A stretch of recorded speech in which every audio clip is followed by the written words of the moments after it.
Quand on est à la cathédrale de Rodez, on est au pied d'un clocher qui fait 86 mètres de haut, on est dans une nef qui fait 100 mètres de long, 30 mètres sous voûte, on est tout petit. Quand on est face à un bâtiment dont la construction a commencé au XIIIe siècle et qui sera encore là dans 1000 ans, on fait que passer. Le clocher que vous voyez aujourd'hui, lorsque vous vous promenez tout autour de Rodez, vous le voyez à des kilomètres à la ronde. C'est ce qui matérialise le pouvoir de l'évêque de Rodez.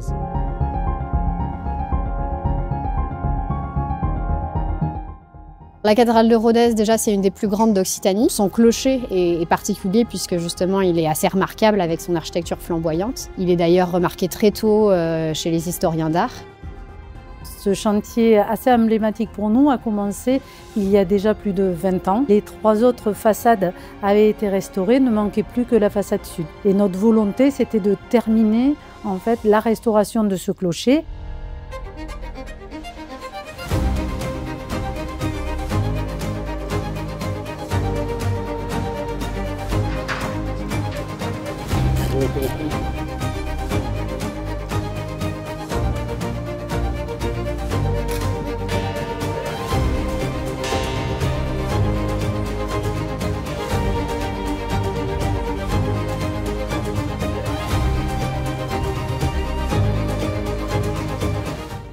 Au départ, on avait un clocher à l'époque romane qui s'est effondré sur la cathédrale en 1276 et ce qui a provoqué en fait la reconstruction de la cathédrale. Et donc on reconstruit à ce moment-là un clocher gothique. Lui-même brûle lors d'un grand incendie en 1510. Ce qui justifie la reconstruction du clocher à la Renaissance. Donc aujourd'hui, on a ce clocher qui est en partie gothique pour les parties inférieures et Renaissance pour les parties supérieures avec un style qu'on appelle gothique flamboyant. C'est un style qui est extrêmement foisonnant et qui s'inspire du gothique méridional, du sud-ouest en particulier, et qui puise aussi dans l'architecture du nord de la France. Les deux époques de construction sont assez bien visibles dans les maçonneries actuelles. La partie basse est construite avec des grandes pierres de taille en grès de Rodez. Et la partie supérieure est beaucoup plus fine avec des moulures, avec des sculptures. C'est presque de la dentelle sur la partie supérieure du XVIe siècle.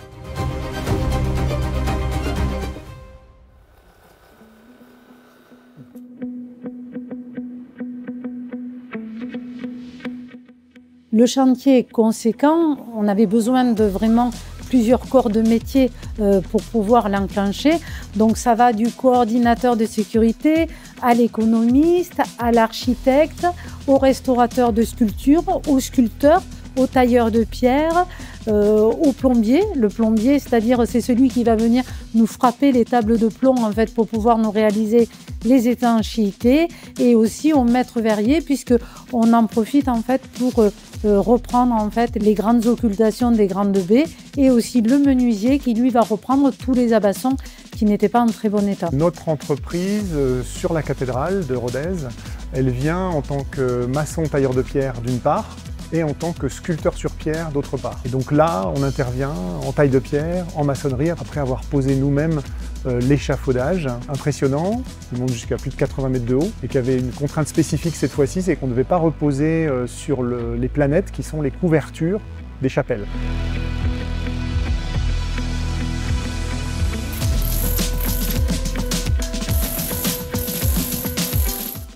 Mon travail, c'est de décomplexifier cette façade en décomposant ce puzzle en multiples pièces et de comprendre comment chacune des pièces a été composée.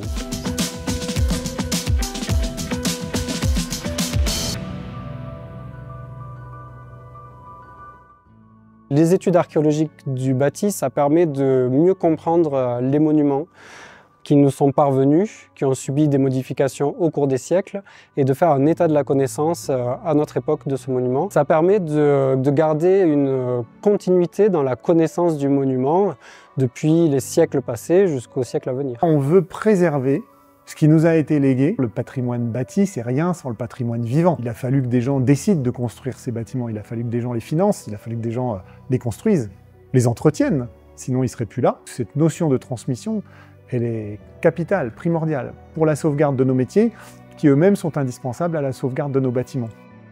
On travaille aux côtés d'entreprises qui sont passionnées et qui sont passionnantes, qui ont des savoir-faire hautement qualifiés, qui nous apprennent des choses tous les jours. Donc c'est un vrai plaisir au quotidien.